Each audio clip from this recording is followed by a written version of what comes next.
Assalamualaikum. Yo, what's up? Hari ni aku nak buat challenge Maggi pedas gila.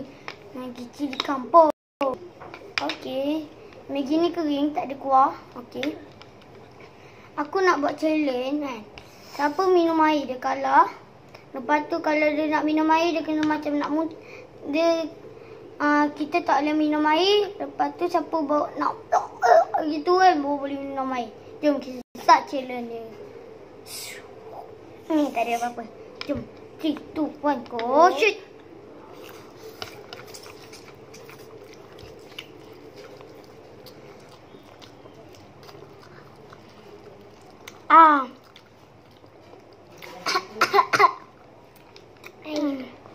Tak boleh. Main-main.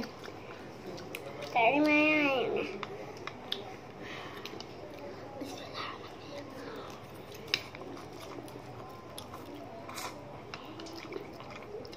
Cemat.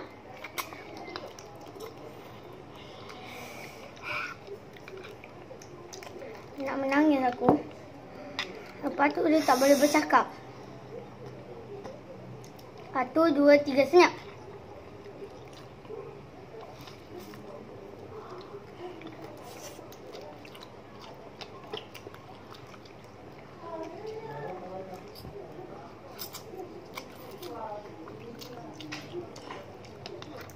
Satu, dua, tiga dah bercakap. Okey.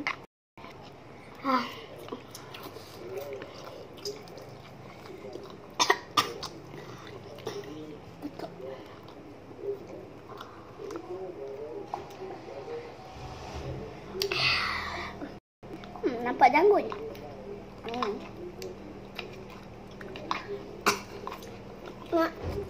Air. Nana betul. Nana. Dulu. Tipu. Apa-apa biar dia kalah. Kalau je abang dah nak start. Nana. Kali nak buat channel. Apa dah?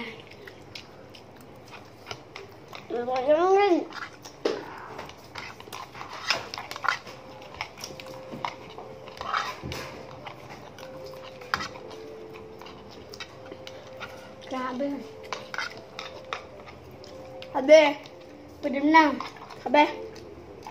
Tak boleh main habis. Kena tambah lagi. Dah ada lah. Tapi Rai tak boleh tambah Nana belum habis. Nana buat challenge seorang. Habis. Tambah banyak. Habis. Tak nak aku punya. Aku punya lagi. Kalau siapa-siapa nak tambah dekat saya challenge. Apa asal Dana punya lagi banyak? Dia makin lambat. Ya, aku ambil air. Nah, sikit-sikit. Tak payah. Kalau minta lagi, kira salah. Tokit je boleh. Sebab tokit cawan besar. Okey, sampai situ je video saya ada. Belum. Kita nak tengok. Air ni habis.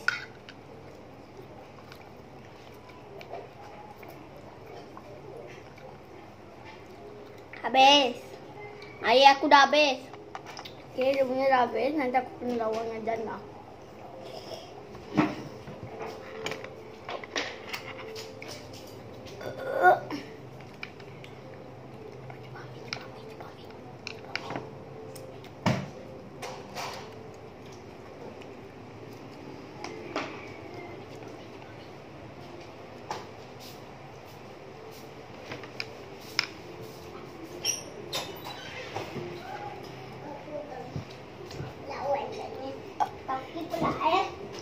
Tapi aku belum lawan sebab aku belum habis. Air. Pedas gila. Baba. Apa bisa buat? Aku tolong habiskan air dia. Jadi, baru tengok. Habis. Dua orang dah menang. Wow. 2 orang dah menang. Sedap. Dana. Very good. Minggu yang Lepas sebelum ni aku ada buat Maggi juga tapi aku tak tahan. Pedas. Sebab susu dah habis. Susunya dah habis. Masih pedas. Tapi dalam Kau boleh tengok dalam video yang masa kita orang buat makan ayam. faham. Tadi. Cepat sikit. 1, 2, 3. And bye.